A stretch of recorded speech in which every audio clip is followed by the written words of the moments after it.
Good day to each and everyone. Again, my name is Teacher April, and we're here for another episode of Cookery Grade 10, quarter number 2, and module number 6. And today we're going to talk about how to cook poultry and game dishes. For our learning targets, first, I can identify the types of poultry. Second, I can prepare poultry and game birds hygienically to minimize risk of food spoilage and cross contamination. I can cook various poultry and game bird dishes appropriately. What is poultry cookery? Poultry, like meat, may be cooked by either number one, dry or moist method. The choice of method will going to depends mostly upon the age of the bird instead of the location of the part in the carcass, as in the case of many meats. Let's talk about the moist heat method. All classes of chicken and other poultry, for that matter, may be cooked by moist heat cookery. For example, we have the arellienong manok, we have the sinampaluhang manok, the tinolang manok, and pinaupong manok. These are all from moist heat method. When we talk about the dry heat method, this includes those capon, the stag, the fryer, the jumbo broiler, wherein these are very suitable for roasting. The dry method is usually reserved for young, tender poultry so that we can absorb its juiciness. Now, let's start with the steps on how to fabricate chicken. As you can see, these are the different sizes of chicken, which includes the capon, the rooster, the fryer broiler, Cornish hen, and the Pausian. Number one, we have to cut along center of the breast bone. When you cut it, you're going to take a look on the view of the cut that has been made, which has been shown in the picture. We always start in the middle. After we cut it in the middle, then using the knife, scimitar may be preferred, but a fillet knife would work well too. You have to cut along one side of the breast to the base of the chicken. So we cut it into half, and then the next time around is to cut it on the breastbone. The fourth one is to separate the skin that is attached to breast from the leg quarter. With your thumb under the wing, you have to wing joint press upward and out so that you can able to separate the joint all together. Number 6, using your knife, you have to cut between joint to remove and cut any skin not separated from carcass of fat, because the goal here is we have to separate the pieces of the chicken.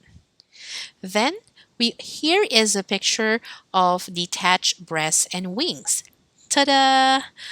Number 8, we have to cut a round wing joint so that we can remove the wing. Now it's the wing removal. A small thin piece of meat located on the underside of breast that can be removed by pulling the tenderloin. Good for chicken tenders. This is very juicy and yummy. You have to repeat steps 3 to 9 for the other side of the breast. Then you have to cut around leg quarter going up high towards the backbone. Then you're going to circling down toward the side. And halfway through, you will hit the joint. You will going to be stuck to a hard portion of the chicken, and that will be the joint. Then you have to use your thumb once again, push up and out, and snap apart the joint. That will be the sound that you're going to hear. And 13, finish cut through the joint to remove leg quarter. Then this is the time for you to repeat steps 10 to 13 for the other leg quarter. So you can already fabricate chicken. Here you go. What if you want to debone the chicken? In deboning the chicken, step number one, you have to place the chicken breasts side up, as you can see on the picture, on a clean cutting surface. Stretch out wing flat against the board by pulling the tip. So there is the tip, you have to pull it, and once it has been stretched out. With a boning knife, cut off the wing tip and neck joint, leaving the largest wing bone still attached. Remember, since we will are cutting the bone, it's very important that we're going to use a boning knife. Step number two, at the neck, cut out the wishbone. Your wish might come true by pulling the skin up and out of the way and sliding the knife along the underside of the wishbone.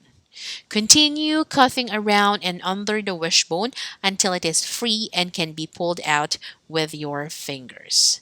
Step number three, turn the bird over and with breast side down, cut along the backbone from the neck to the tail. Step number four, with short, sharp strokes of your knife, keeping the knife close to the bones, cut the flesh and skin, carefully using your fingers to pull the flesh away from the carcass. Cut through the ball and socket joints, connecting the wing and thigh bones to the carcass so that they are separated from the carcass but still attached to the skin. When step is completed on both sides, meat will be attached only along the ridge of the breastbone. Gently, the skin will going to tear easily. Pull to separate the breastbone and carcass from the flesh. And step number five, you have to cut the flesh from the curved bone near the wing and remove the bone. Step six, the partially boned bird with leg and wing bones left in is now ready for stuffing. So, ready to cook a relleno or pinaupong manok. But you still have step 7. While holding the wing bone from inside the bird, cut through the tendons and scrape the meat from the bone with a knife. Pull out the bone using the knife to free it. Step 8. Cut off end of the leg bone using a clever or thick-bladed cook's knife. Note, the use of cook's knife for chopping through chicken bone is acceptable for this application, but not recommended for cutting through other bone. Step 9. Repeat step number 7 to remove the leg bone. Reposition wing and leg meat so skin side is out. Then, step 10. Your whole chicken is now completely deboned, ta-da! With the skin intact and ready to be stuffed, rolled, and roasted. Ready to serve. We have also principles of poultry cookery. First, mature birds are best cooked using moist heat. Dry heat is only suitable for young birds. The best cooking temperature for poultry is at a low to moderate heat. This temperature range produces a more flavorful and tender product. It is best not to fill the cavity completely, as this will prevent the poultry from being thoroughly cooked. 4. Because of its susceptibility to microbial growth, cooked poultry should be eaten immediately or refrigerated, if not consumed. Leftover stuffing should be stored separately to prevent contamination. Because poultry meat is pale colored, it is best to employ dry heat cooking with fat or brown or for a brown color. When roasting a chicken, on the other hand, you have the cuts should be placed with the breast side down to produce a juicier and tender product. To improve the palatability of lean poultry meat, basting can be done. We have some common causes of food contamination and food spoilage, which includes failure to properly refrigerate food, failure to thoroughly heat or cook food, infected employees, workers because of poor personal hygiene practices, and foods are prepared a day or more before they are being served. That means it's not being freshly served. Raw contaminated ingredients incorporated into foods that receive no further cooking, cross contamination of cooked foods through improper clean equipment, failure to reheat foods to temperature that kills bacteria, and prolonged exposure to temperatures favorable to bacterial growth. How are we going to make chicken galantina relleno? These are the tools and equipment that is needed. For the ingredients, see the following ingredients. You can take a screenshot of these ingredients so that you can have a reference. For this cooking procedure, you have to mix all the ingredients together, then prepare the soy sauce with lemon. Then you have to marinate the chicken for 30 minutes. Once marinated, then it's the time to stop the fillings through inside the chicken. And it will look like this as it has been stuffed. Then you have to prepare it. You have to tie the portion so that you can able to make the stuff not going outside of the chicken. So there you go. You have to steam if you don't have any oven. Then here is your relleno chicken. Ta-da! So that's it for today. Here's are my references.